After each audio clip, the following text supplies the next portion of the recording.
Hello guys and welcome to this new video. So we are playing a game against a lower rated player today. This is LauraEvan and we are starting with the move d4. So I will try to smoothly explain what I do. Knight f6. So let's go to the Trumpovsky attack. Let's see what he has to ensure us. So he's rated 1699 in the classical and 1775 in the blitz.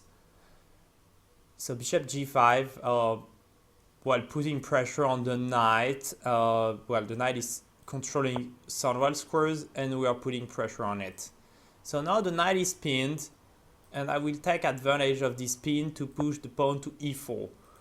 So I have a full control of the center, bishop e7, unpinning the knight. Now, after knight c3, he plays knight e4, I play bishop e7, he goes knight c3, I go bishop d8, and he goes knight take d1, attacking my bishop. I can then go bishop c7, he goes knight b2. So it doesn't seem to be working just to protect the pawn. I could just protect it by knight d2 because after knight e4, bishop e7, he cannot retake. If you retake the knight, I would be able to take the queen. So let's go knight d2 for a moment. So it seems he cannot take on e4. And he will have to play a move. So if he goes d5, I will go e5 and we will get into kind of the French defense where I love to play c3, so it's not a problem to have the knight on d2. And if he plays c5, I still didn't decide what I want to do.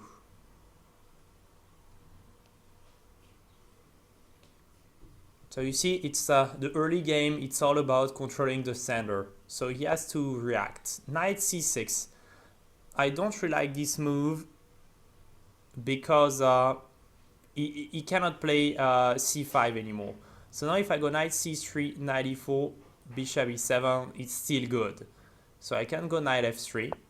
Oh, and after knight e4, I can even just retake with the knight as the bishop would be protected. So I have a good control of the center. a6. So my opponent here is still not reacting. And this is going to smell bad after bishop d3. I think. So after knight b4, I simply go bishop e2.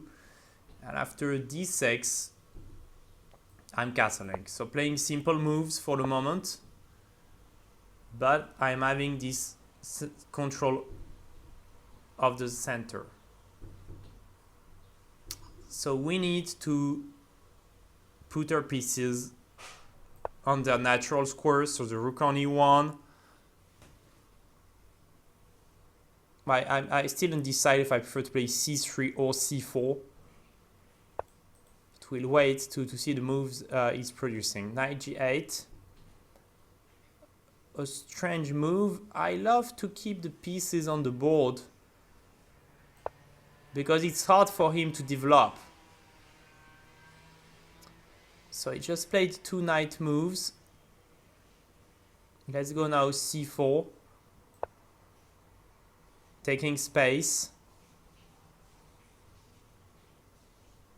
So we're taking space now. Then it's really hard for black to see good square for its pieces. So he attacks the knight, but my opponent is not really playing with a plan. I mean, he plays this knight g8, knight g6 to threat the bishop. Now knight b4, but again, it's just one move. It's just one strat. It doesn't have any follow-up. And I'm shortly but surely preparing now maybe probably e5 take, and then the knight land on e4, and I have a very, very strong activity. Also a move like d5 might now worse it. As after d5 I didn't want to play that because knight might have come to e5, but now this knight would be just out of the game for a few moves. So again, using this this strong center and easy moves to put my hand on the game. I believe the advantage for white here is already like +2 on Houdini. Maybe not +2, but plus 150, that is becoming +2 really quickly. Depending on the computer you use and the depth it's looking at. So if we talk about black, maybe the move c5 here is interesting. It's even a good move. If you played knight b4 with the idea to play c5, might be an idea. Then I would react probably d5 because the knight is trapped on the edge of the board.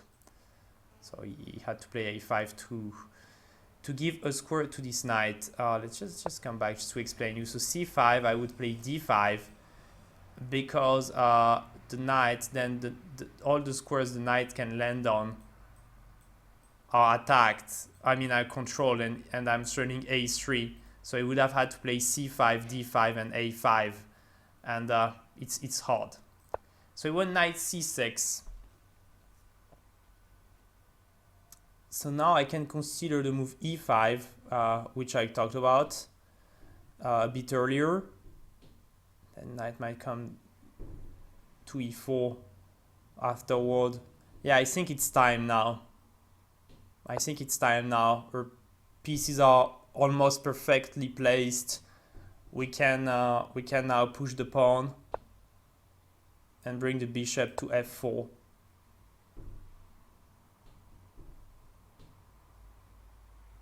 So we can try some g5, h5 now.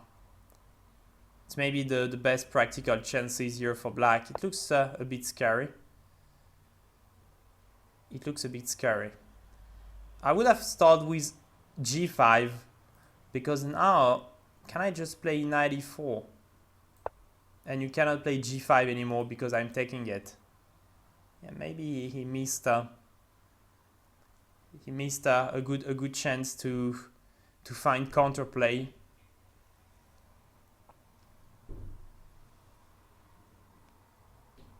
That's knight e4. Now I'm straining d6 as well.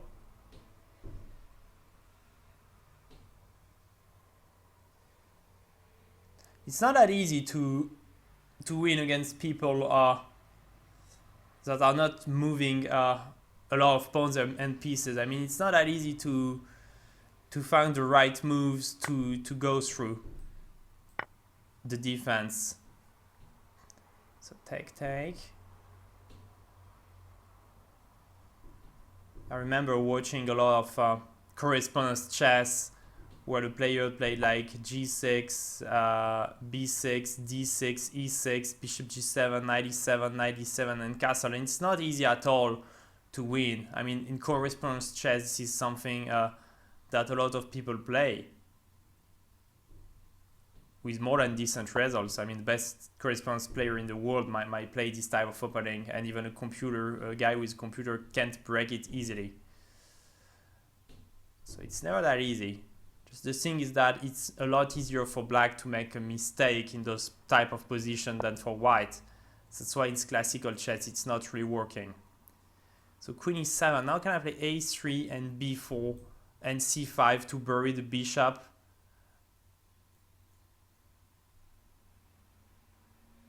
On the a7 square. Start with a3. Can play bishop c5 though. Or she can play LauraEvan. I'm not sure it's a boy. I always assume I'm playing against a boy. That is probably not always the case. At least I hope so. We have many women playing chess.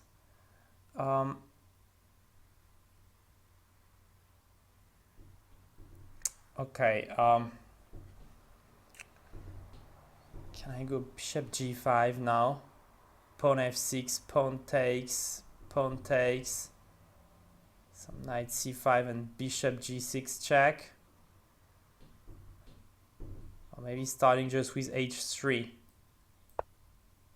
Just starting with h3. Then the knight goes to h6, and now the knight is not here anymore to protect the square. Bishop f6.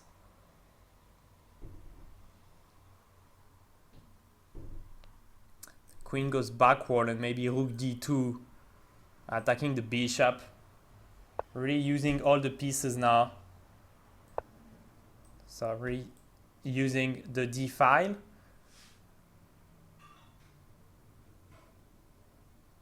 Black can still defend by bishop c8, but I mean, this is really close to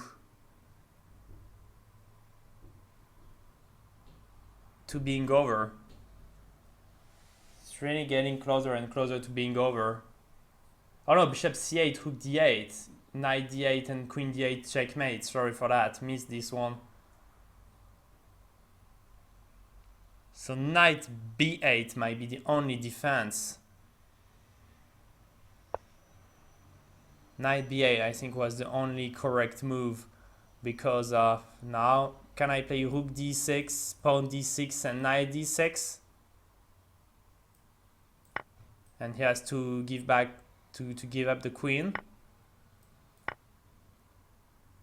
Yeah, I think so. Bishop and the knight together. So it's a win for white. Let's analyze the game a bit. So e4. Here the move, the classical move is h6. I believe bishop e7 is playable. Also, we'll ask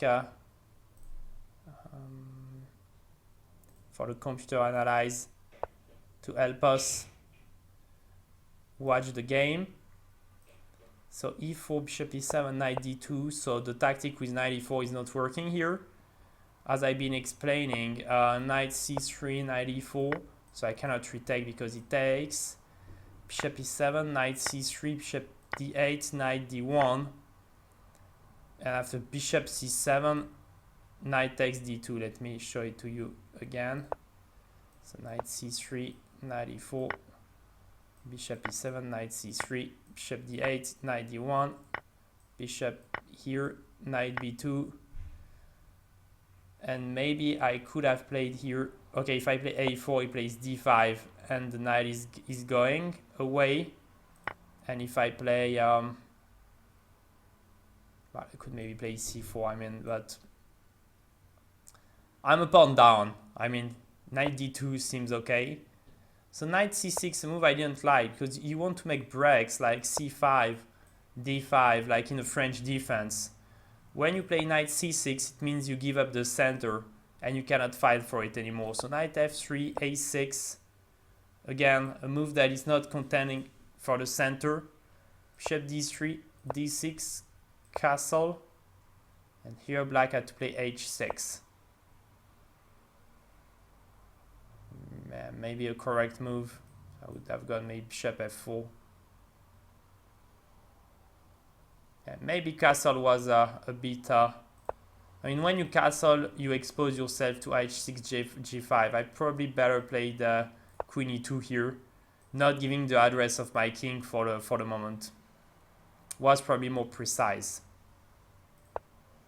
Anyway, castle, bishop d7. Not sure this h6 move is that good. Rook e1, logical. So I'm still putting my pieces, prepare either e5 or d5, knight g8. So if I exchange pieces, I mean, it's easier for him to develop. So I'm just going backward, c4 now. And here the computer gives knight g4. And probably this idea with g5, h5. So in fact, it was not... it's not that easy, as I said, to play against those pieces. And bishop b1, sorry, knight c6. So finally, I could push the center. Sorry, e6, knight g4, bishop f4.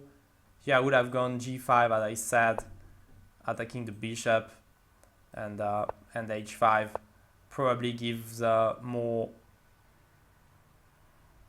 practical chances to black. So h5, 94. Now the g5 square is well controlled.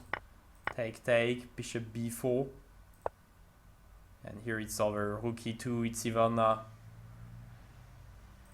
even a good move because it's running rook d2 as we saw.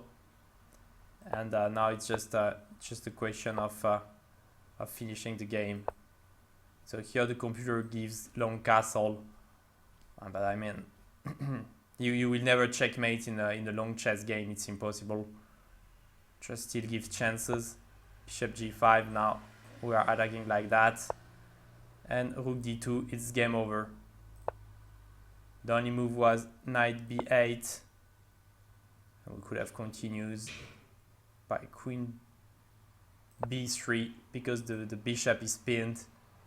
b6, knight c5, queen c5, bishop e4, rook a7. So we've been attacking the rook, and rook d1.